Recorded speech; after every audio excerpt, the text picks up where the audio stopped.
Bonjour à toutes et à tous, nous sommes le 18 février 2021 et nous allons maintenant faire un petit point d'actualité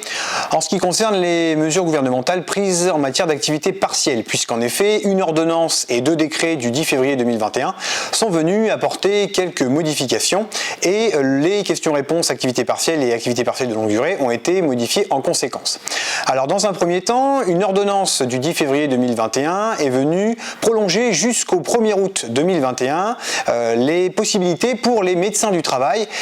dans un premier temps de reporter les éventuelles visites et examens médicaux qui étaient prévus jusqu'au 2 août 2021 et ensuite dans un deuxième temps qui est venu prolonger les possibilités qui étaient offertes aux médecins du travail en matière de Covid-19, notamment la capacité de prescrire des arrêts de travail, de prescrire également des certificats d'isolement pour les personnes dites vulnérables et qui ne peuvent pas télétravailler afin que celles-ci soient placées en activité partielle, de prescrire également de réaliser des tests de dépistage de la Covid-19 et enfin de participer à toutes les mesures de prévention et d'information aux côtés des employeurs sur la prévention de la lutte contre la Covid-19. Dans un deuxième temps, deux décrets du 10 février 2021 sont venus apporter des prolongations et des modifications des taux d'indemnisation d'activité partielle. Dans un premier temps, comme vous le savez, aujourd'hui nous avons trois différents types de taux qui s'appliquent en matière d'indemnisation d'activité partielle pour les employeurs, en fonction que l'entreprise fait partie soit d'un secteur dit non protégé, soit d'un secteur dit protégé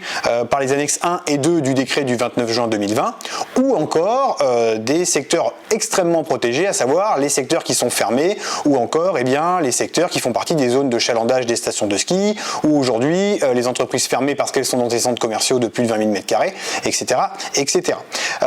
Il y avait donc modulation des taux d'activité partielle, et cette modulation devait normalement prendre fin au 30 juin 2021. Le décret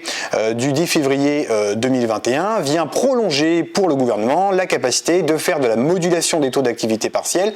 au moins jusqu'au 31 décembre 2021. Dans un second temps, un deuxième décret du 10 février 2021 est venu